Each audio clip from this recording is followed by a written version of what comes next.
it's Nicole and welcome back to my channel. In today's video, I'm going to give you guys a couple of updates that I have to the collection.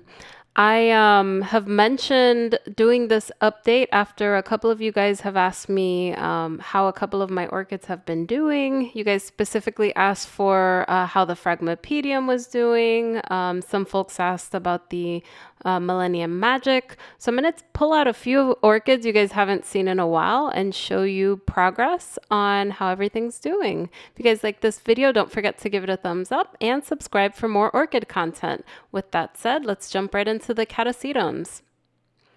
So the first Ctsm here is the Chuck Taylor Way Good crossed with Susan Fuchs Burgundy Chips. This one is in spike again, so can't wait to see that one. Moving on, we've got another one that's spiking for a second time, and this one is the Dentigrianum crossed with the Memoria Raul Mortera Pinedo. These are really pretty ones. But overall, the Ctsms are all generally either continuing to grow or spiking, which is great. Now, with that being said, I do have some bad news. My Signochi's Brown's Choice, I think it's dead. I keep holding on to it as if something will sprout, but it looks like a little dead little nub back there, so I'm going to get rid of it. In better news, my Catasetum Memoria Dorothy Wells is spiking for a second time, and this has bloomed for me in the spring, so can't wait to see that. Cloacetum Jumbo York is surviving but not thriving. I watered that one early. We'll see if it pulls through. Everything else is growing nicely. Dendrobium Jonathan's Glory Dark Joy is in spike again, and some of these Cattleyas are just in active growth right now. Phalaenopsis amboinensis is in bud. The last time I saw this bloom was last winter, so I'm happy to see this one bud form. So it'll be opening up, I think, in the next couple of weeks, maybe a week or two. It looks pretty big at this point. But I was surprised to see that I have another spike. And then actually the very next day when I was watering, I noticed it's pushing a third spike. So I think we're going to have a good show this year with the Phalaenopsis amboinensis. Moving on to the Rhyncholalia glauca. This orchid did not have roots when I first got it, and I repotted this with you guys. I wanted to put it into semi-hydroponics, but I didn't because the root system was not very extensive. But it's been about 3 to 4 months at this point, and the roots are looking so much better. So it's pushed out new roots, it's got a new growth, and I think it's going to be just fine. My Miltonia Sunset is looking good. It's pushing out a bunch of new roots, and this was a gift from Paula and Michael, so I can't wait to see it. My Oncidium Twinkles are all spiking. I did give them a little bit too much light, so they spotted a bit, unfortunately. This one is my favorite Phalaenopsis, Phalaenopsis LD's Bear King RH3. It smells like oranges. I'm happy to report that I've got another spike. So we've got 3 spikes that are going to be blooming. I have a 4th spike that's dormant at the moment, but this is going to give me an excellent show. And Gracum Didieri, it's going to be pushing out 2 flowers at this point. So this is a first for me, and I can't wait to see it. You guys have seen this in bloom, and it's just got a wonderful fragrance. It's a really nice one and a wonderful gift from my friend Ray. Same with this Bulbo Lasciochilum. This was also from my friend Ray. I'll show you that one in more detail in the monthly bloom updates. Otherwise, the seedlings are all growing really nicely. I have to repot some of them too. More to come on that. Now, you guys have not seen this one in a really long time. This is my Vanda Banjong Sky Blue. I got this last summer and I put it into full water culture. The roots died, so then I put it into semi-water culture. It's been a year and I'll say that it's been a success. So these roots are doing phenomenally. Let me show you in more detail what they look like. It's really taken off. There has not been any dieback on these roots. I know it's not a near blooming size just yet, but in a couple of years, I can't wait to finally bloom it under lights. I'm really excited for this one. Maxillaria tenafolia Yamada and the variegated versions, they haven't bloomed for me yet. The variegated version is pushing out a new bulb, and Yamada is just, let's see when we get bulbs. It just keeps growing like a weed. Monurara Millennium Magic Witchcraft, this is a beast. So you guys remember that this orchid bloomed. It gave me something like 19 different blooms, and now it's pushing a new growth.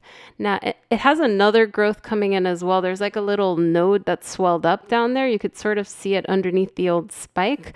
That hasn't done anything, but the new growth is coming in and pretty strong. The roots on this are absolutely insane. As you guys recall, I repotted this back in January and cut all the old roots off. This grows like mad. And I'm really curious to see when it'll bloom and how it'll look. But it had like 19 flowers previously, so I'm curious if it'll get to that many flowers if and when it blooms again. We shall see. Oh man, guys, this is the Brasileia Cattleya Pauella spots. This is a second time bloomer for me. It bloomed for the first time back in June or July, and it is budding up again. And this is an addition that I got from Sunset Valley Orchids in the spring. It's the only orchid from that haul to bloom, and it's blooming a second time. So I hope that the other orchids I got from the haul will also bloom soon. I'm getting a little impatient, but I'm sure they'll pull through soon. But this one has a beautiful flower. It's a Richard Mueller hybrid. It's got beautiful red spots in the lip. And this is a picture from when it opened this morning. So a lot of potential. Dendrobium Green Flash is starting to open up. Now, I'll show you this in more detail once it's opened in the monthly bloom update video, but this is a first-time bloomer for me. It's growing happily in semi-hydroponics. However, this orchid did get attacked by spider mites, and I'm finding that my dendrobiums, they tend to get prone to spider mite attacks, so I'm constantly treating it, but looking forward to those blooms. Now my Paphiopedilums, I have not bloomed one yet, and my only Paph last year, it died on me. So this one is Paph armeni. It's growing really, really nicely. And then this one is Paphiopedilum conchobalatulum. It is in bud. So this will be my first ever Paphiopedilum to bloom for me.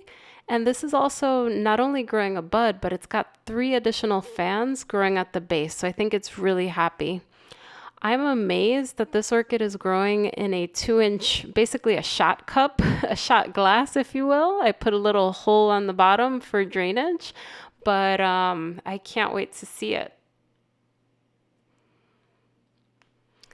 And then we've got the Dendrobium Golden Brown crossed with the Dendrobium Tenate Blue. This was my seedling orchid that I got last year. I recently did an update on this for 1 year growing in semi-hydroponics, and I'm shocked to announce that it has a flower spike. So this is obviously no longer a seedling.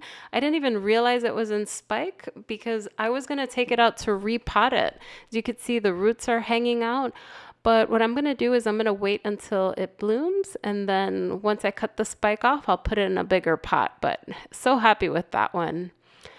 The Beallara Patricia McCully Pacific Matriarch. This one didn't look so good for a while, but it also kind of shocked me, just like that Dendrobium. It is actually in spike right now. It looks so small and puny, so I wasn't expecting this to bloom just yet, but it shocked me with a spike, and it looks like it's going to have 2 flowers. Now the leaves don't look so great, but I think we'll just add some more air movement, and hopefully that'll fix things. Maybe I'll give it a little less light, but I'm curious to see what those blooms look like. Now the next one I haven't shown you guys in a while. This is Dendrobium Angel Baby Little Darling. It's growing so nicely. The canes are getting a little bit taller, but it's still a very petite orchid. Some of the older canes have fattened up a bit. This is a nobile sort of type orchid. It looks like nobile, but it has maniliform in it, and it does not require a dry winter rest. So it's very nice. The flowers are very fragrant. They're white with a little bit of yellow or green inside of them. I really like this orchid. I got it from White Plains Orchids. It is a beautiful one, and I wanted to show you an update on it. And here are the beautiful flowers when I've bloomed this previously, so I can't wait to see it again. Now up last, this is my Phragmipedium Olaf Gruss. Unfortunately, after repotting it, the lower leaves all died off, and some of the tips of the leaves have also got a little bit of dieback on there. Now I'm keeping this orchid very moist. I keep it watered. These orchids are very thirsty, but I was a little sad to see after repotting that it does have some dieback. I read that it's normal, but I want to make sure I take care of this orchid since it was gifted to me by Michael McCarthy. So I'm going to be watching this very closely. I'm not feeding it too heavily and I keep it well watered. So my fingers crossed that it'll keep growing some new growths, shed those old leaves and be just fine. Well, anyway, guys, I hope you like this quick update video, and let me know down in the comments if you'd like to see any other orchids. I know I talk about a few of them, but if there's any in particular you'd like to see, just let me know. Thank you guys so much for watching, and I'll catch you guys soon. Bye, everyone.